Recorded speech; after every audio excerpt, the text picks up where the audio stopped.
போட்டித் தேர்வுக்கு தயாராகும் அனைவருக்கும் அதியமான் குழுமத்தின் வணக்கம். நான் விஜயன். பணச்சலவை தடுப்பு சட்டம் ரொம்ப ரொம்ப முக்கியமான ஒரு ஆர்டிகல் கொடுத்துருக்காங்க. சரியா? பண சலவை தடுப்பு சட்டம். ஓகேங்களா? மணி லாண்டரிங் படிப்போம். நிறைய சட்டங்கள் இருக்கு. ஸோ அதை பற்றி ஒரு டீட்டெயிலான ஆர்டிகல் கொடுத்துருக்காங்க. ஸோ நான் இதுலேயே வந்து உங்களுக்கு இதுக்கான நோட்ஸ் அப்படி நான் வந்து ஒரு பிடிஎஃப் நான் வந்து ப்ரொவைட் பண்ணுறேன். இல்லை இந்த இதை வந்து பார்த்தீங்க அப்படின்னா இதுலேருந்து நோட்ஸ் எடுத்தாலும் எடுத்துக்கோங்க. சரியா? ஆர்டிகல் நான் வந்து அப்படியே வந்து ஆட் பண்ணி தரேன். ஸோ வெப்சைட்டில் டெலிகிராமில் நான் வந்து ஆட் பண்ணுறேன். அதை ஃபாலோ பண்ணிக்கோங்க முடிஞ்சா. சரியா? டெலிகிராமில் போட்டு தரேன்.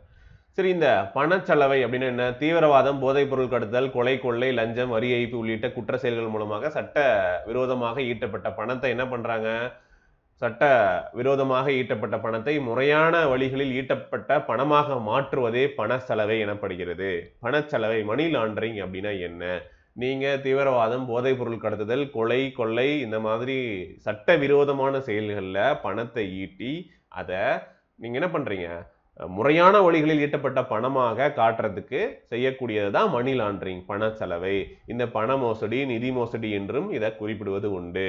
முறையற்ற வழிகளில் ஈட்டப்பட்ட பணம் அப்படிங்கிற கரையை நீக்க முயற்சி அப்படிங்கிறதுனால லாண்டரிங், சலவை அப்படின்ற சொல் பயன்படுத்தப்படுது அப்படிங்கிறாங்க. சரியா? புரிஞ்சுதா? மணி லாண்டரிங் அப்படின்னா என்ன?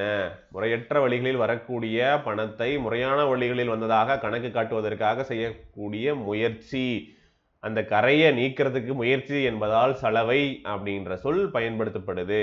ஓகே, ஸோ எழுதணும் இந்த மாதிரி தான். ஓகே, ஸோ பாருங்க, பொதுவான வழிமுறைகள் என்ன?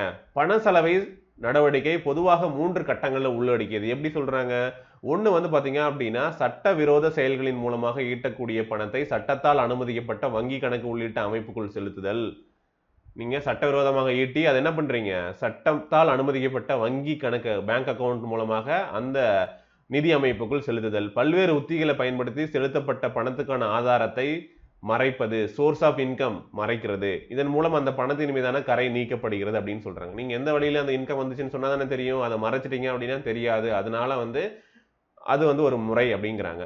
அது இப்படி கரைப்பட்ட பணத்தை, கரை நீக்கப்பட்ட பணத்தை சொந்த பயன்பாட்டுக்கு எடுத்துக்கொள்வது, புழக்கத்தில் விடுவது இது பொதுவான வழிமுறை மட்டுமே. சில பண சலவை நடவடிக்கைகள் இந்த 3 கட்டங்களும் வரிசைப்படி நடக்க வேண்டியதில்லை. 2 கட்டங்கள் இணைக்கப்படலாம். இப்போ நான் சொன்ன இந்த 3 மெத்தட். ஒன்று வந்து என்ன பண்றாங்க? சட்டவிரோத செயல்களின் மூலமாக ஈட்டப்பட்ட பணத்தை சட்டத்தால் அனுமதிக்கப்பட்ட வங்கி கணக்குக்குள்ள, பேங்க் அக்கௌண்ட்டுக்குள்ள டெபாசிட் பண்றது, நிதி அமைப்புகளை கொண்டு வர்றது. அதுக்கப்புறம் அந்த பல்வேறு உத்திகளை பயன்படுத்தி செலுத்தப்பட்ட பணத்துக்கான ஆதாரம், சோர்ஸ் ஆஃப் இன்கம் மறைக்கிறது. இதன் மூலமாக அந்த பணத்தின் மீதான கரை அப்படிங்கிறது நீங்குது அப்படின்னு சொல்றாங்க. இப்படிப்பட்ட கரை நீக்கப்பட்ட பணத்தை மணி லாண்டரிங் பண்ணி என்ன பண்றீங்க? புழக்கத்துல விடுறீங்க. சரியா? அந்த வெளியே சொந்த பயன்பாட்டுக்கு எடுத்து புழக்கத்துல விடுவது. சரியா? ஸோ இந்த மாதிரி இது வரிசைப்படி தான் நடக்கணும்னு கிடையாது. இதுல 3 கட்டங்கள் தொடர்ந்தோ இல்லை வந்து 2 கட்டங்கள் இணைக்கப்படலாம். ஏதேனும் ஒன்றோ அனைத்து கட்டங்களும் தொடர்ந்தோ பலமுறை நடக்க வேண்டியிருக்கலாம். சரியா? ஸோ பணத்தினுடைய சட்டவிரோத ஆதாரத்தை, அதாவது இல்லீகல் சோர்ஸ் மறைப்பதற்கு பல வழிமுறைகளும் தந்திரங்களும் கடைபிடிக்கப்படுகின்றன அப்படின்னு சொல்றாங்க. இந்த சட்டவிரோத வழியில ஈட்டப்பட்ட பணத்தையும் சட்டத்தால் அனுமதிக்கப்படும் தொழிலிலிருந்து ஈட்டிய வருவாயாக கணக்கு காண்பிப்பது ஒரு முறை. சட்டவிரோத வழியில ஈட்டப்பட்ட பணத்தை சட்டத்தால் அனுமதிக்கப்பட்ட தொழிலிலிருந்து ஈட்டிய வருவாயாக கணக்கு காண்பிப்பது ஒரு வழிமுறை. கணக்கில் காண்பிக்க முடியாத பணத்தை சிறு சிறு தொகைகளாக பிரித்து என்ன பண்ணுவாங்க? வேற யாருக்கிட்டையாவது கொடுத்து அவங்க பேங்க் அக்கௌண்ட்ல போட்டு, சரியா, அதன் மூலம் அந்த பணத்தை முறைப்படியான வருவாயாக கணக்கு காண்பிப்பது ஒரு முறை. புரிஞ்சுதா? ஸோ எப்படி வந்து பண்ணுவாங்கன்ட்டு இன்னொரு வழிமுறை ரியல் எஸ்டேட், தங்கம் முதலீட்டவற்றில் முதலீடு செய்வது, டிஜிட்டல் பண பரிமாற்றம், கிரிப்டோ நாணயங்கள், இணைய வழி விளையாட்டுகள், சூதாட்டம் ஆகியவற்றின் வழியாகவும் பண சலவை நடவடிக்கைகள் மேற்கொள்ளப்படுகிறது. ஸோ எதெல்லாம் வந்து பண சலவை நடவடிக்கைகளை செய்வதற்காக பயன்படுத்துகிறார்கள் அப்படின்னு பாருங்க. இதன் மூலமாக டிஜிட்டல் பண பரிமாற்றம், கிரிப்டோ நாணயங்கள், ரியல் எஸ்டேட்ல முதலீடு செய்வது, தங்கத்தில் முதலீடு செய்வது, இணைய வழி விளையாட்டுகள், சூதாட்டம். ஸோ இதன் மூலமாக வந்து பார்த்தீங்க அப்படின்னா இதெல்லாம் பொதுவான வழிமுறைகள். உலகளாவிய தடுப்பு நடவடிக்கைகள் என்னென்னலாம் ஃபாலோ பண்றாங்க? தீவிரவாதம், போதைப்பொருள் கடத்துதல் உள்ளிட்ட குற்றங்கள் உலகத்தை பாதிக்கக்கூடிய பெரிய பிரச்சனைகள். சரி, பண செலவைகள் வழிமுறைகள் காரணமாக இது போன்ற குற்ற செயல்களின் மூலமாக பணம் ஈட்டுவது குறித்த அச்சம் குறைக்கப்படுகிறது அப்படிங்கிறாங்க. சரி, என்ன மாதிரியான செயல்கள்? 1980களினுடைய மத்தியில் பண சலவை தடுப்பதற்கான உலகளாவிய நடவடிக்கைகள் தேவை அப்படிங்கிறது உணரப்பட்டது. அதன் மூலமாக 1988ல் வியன்னாவில் என்ன பண்றாங்க அப்படின்னா போதைப் பொருள் கடத்தலை தடுப்பதற்கான ஐநா மாநாட்டில் போதைப் பொருள் வணிகத்திலிருந்து ஈட்டப்பட்ட பணத்தை செலவை செய்வதற்கான வழிமுறைகளை தடை செய்வதற்கு உலக நாடுகளிடம் வலியுறுத்தப்பட்டது. 1988 வியன்னாவில் போதைப் பொருள் கடத்தலை தடுப்பதற்காக. அதுக்கப்புறம் 1989 பாரிஸில் நடைபெற்ற G7 உச்சி மாநாட்டில் பண செலவை செலவையை தடுப்பதற்காக ஃபினான்சியல் ஆக்ஷன் டாஸ்க் ஃபோர்ஸ் அப்படிங்கிற அமைப்பு உருவாக்கப்பட்டது. ஓகேங்களா? ஸோ ஒரு அமைப்பு உருவாக்கி இருக்காங்களா? ஃபினான்சியல் ஆக்ஷன் டாஸ்க் ஃபோர்ஸ் அப்படின்னு சொல்லிட்டு உருவாக்கி இருக்காங்க. சரியா? ரொம்ப முக்கியம். Financial action task force FATF financial action task force அப்படிங்கிறது ஒன்று உருவாக்கி இருக்காங்க. சரியா? ஓகே, நோட் பண்ணிக்கோங்க. 1989 பாரிஸில் நடைபெற்ற G7 உச்சி மாநாட்டில் இந்த அமைப்பு உருவாக்கப்பட்டது. ஓகேங்களா? முக்கியம். 2000 நாடுகளை கடந்த அமைப்பாக, கடத்தன்ற பாருங்க, போதைப் பொருள் கடத்தல் அப்படிங்கிறதுனால. சரி பாருங்க, நியூஸ்க்கு வாங்க. 2000 நாடுகளை கடந்த அமைப்பாக குற்றங்களுக்கு டிரான்ஸ்நேஷனல் ஆர்கனைஸ்டு கிரைம்ஸ், சரியா, நாடுகளை கடந்த அமைப்பாக்கப்பட்ட குற்றங்களுக்கு எதிரான ஐநா மாநாடு பண செலவையை குற்றமாக்கும் சட்டங்கள் தேவை அப்படிங்கிறத வலியுறுத்தியது 2000. சரியா? ஓகேவா? ஸோ இந்த மாதிரி ஒப்பந்தங்களுடைய பல சர்வதேச உடன்படிக்கைகள், நாடுகளுக்கு இடையேயான உடன்படிக்கைகள் மூலமாக இந்த மணி லாண்டரிங்கை தடுப்பதற்கு, சரியா, நிறைய ஒப்பந்தங்கள் போடப்பட்டிருக்கு. இதன் மூலமாக இந்தியா உள்ளிட்ட நாடுகள் இந்த மணி லாண்டரிங்கை தடுக்கிறத சர்வதேச கடமையாக ஏற்றுக்கொண்டுள்ளது அப்படிங்கிறாங்க. என்னென்னலாம் சட்டமும் திருத்தமும் செஞ்சிருக்காங்க அப்படின்னு பாருங்க. சரியா? பண செலவை தடுப்பு சட்டம், prevention of money laundering act. எக்ஸாம்ல கேட்டிருந்தாங்களா? பொறுத்துகளுக்கு கொடுத்து இயர்ஸ்லாம் வந்து கேட்டிருந்தாங்களா? சட்டமும் திருத்தங்களும். பண செலவை தடுப்பு சட்டம், prevention of money laundering act இந்தியாவில் 2002 நிறைவேற்றப்பட்டது. எப்போ? 2002 prevention of money laundering act. சரியா? 2002 நிறைவேற்றப்பட்டது. ஏன்னா அதுக்கு 2000 தான் இந்த மாதிரியான ஒரு விஷயங்கள்லாம் பேசுறாங்க. ஸோ 2002 இந்தியாவில் பண செலவை தடுப்பு சட்டம் அப்படிங்கிறது 2002 வந்து கொண்டு வரப்படுது. இதற்கான விதிகள் பிறப்பிக்கப்பட்டு 2005 வந்து பார்த்தீங்கன்னா நடைமுறைக்கு வருது.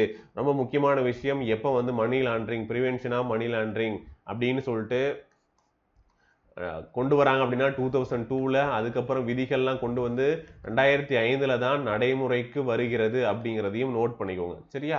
ரொம்ப முக்கியம். சட்டத்தின் கீழான குற்றங்களை விசாரிப்பதற்கான அதிகாரம் யாருக்கு இருக்கு அப்படின்னா என்போர்ஸ்மெண்ட் டைரக்டரேட். இப்போ என்போர்ஸ்மெண்ட் டைரக்டரேட் வந்து பாத்தீங்க அப்படின்னா மேற்கு வங்காளத்தில் இருக்கக்கூடிய அந்த ஒரு அமைச்சரோ, முன்னாள் இருக்கக்கூடிய அமைச்சரோ யாரோ ஒருத்தர் வந்து பாத்தீங்க அப்படின்னா இந்த மாதிரியான வழக்குகள்லாம் வந்து போட்டிருக்காங்க இல்லையா, இவ்வளோ பணம் எடுத்திருக்காங்க, அங்கே வந்து என்போர்ஸ்மெண்ட் டைரக்டரேட் வந்து பார்த்தீங்க அப்படின்னா விசாரணை கூப்பிடுது, சோனியா அகர்வால் அவர்களை வந்து விசாரணை கூப்பிடுது, ராகுல் காந்தி அவர்களை விசாரணை கூப்பிடுது அப்படின்னு சொல்லிட்டு நேஷனல் ஹெரால்ட் நியூஸ் இப்போ இங்கேயே வரும். ஸோ அந்த மாதிரியான ஒரு தெளிவு. ஸோ இப்போ என்போர்ஸ்மெண்ட் டைரக்டரேட் அப்படிங்கிறது என்ன, அதனுடைய பணிகள் என்ன அப்படிங்கிறத நம்ம வந்து தனியாக பார்க்கலாம். சரியா? வரக்கூடிய வீடியோக்களில். சரி, இப்போ பாருங்க. ஸோ இந்த விதிகள், இந்த prevention of money laundering act 2002 மூலமாக, சரியா, இதற்கான விதிகள் பிறப்பிக்கப்பட்டு 2005 நடைமுறைக்கு வருதா. இந்த சட்டத்தின் கீழான குற்றங்களை யார் விசாரிக்கிறதுக்கான அதிகாரம் யாருக்கு இருக்குன்னா அமலாக்க இயக்குநரகம், என்போர்ஸ்மெண்ட் டைரக்டரேட்டுக்கு வழங்கப்பட்டுள்ளது.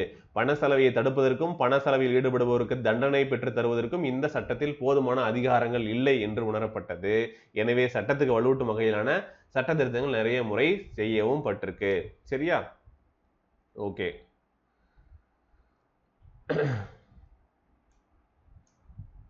இப்போ என்ன பண்ணலாம் அப்படின்னு பாருங்க. இப்போ இந்த என்போர்ஸ்மெண்ட் டைரக்டரேட் இருக்கு இல்லையா, இதற்கான எதிர்ப்பும் தீர்ப்பும் அப்படின்னு ஒரு ஹெட்டிங்ல கொடுத்துருக்காங்க. என்ன கொடுத்துருக்காங்க?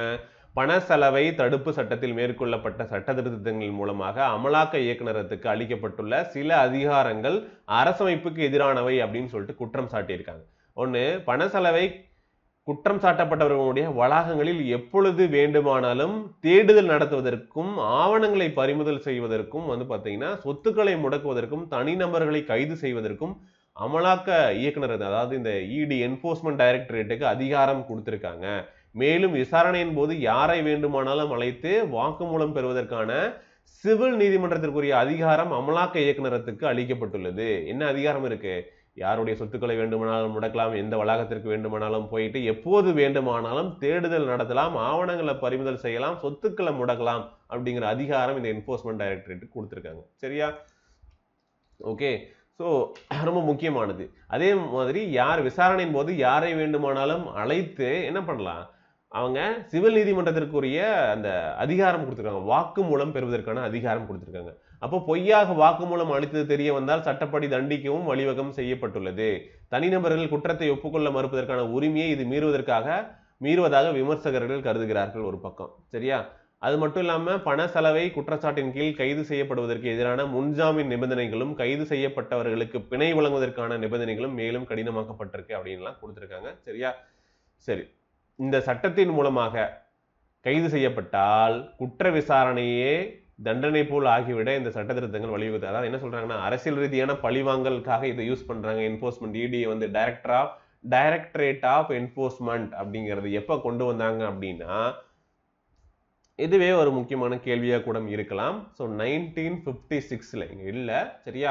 மே 1, ஓகேங்களா, டைரக்டரேட் ஆஃப் என்போர்ஸ்மெண்ட் அப்படிங்கிறது 1956 மே 1ஆம் தேதி கொண்டு வரப்பட்டது. ஹெட் குவார்டர்ஸ் எங்க இருக்கு? நியூ டெல்லியில இருக்கு. சரியா? கவர்மெண்ட் ஏஜென்சி தான் இது.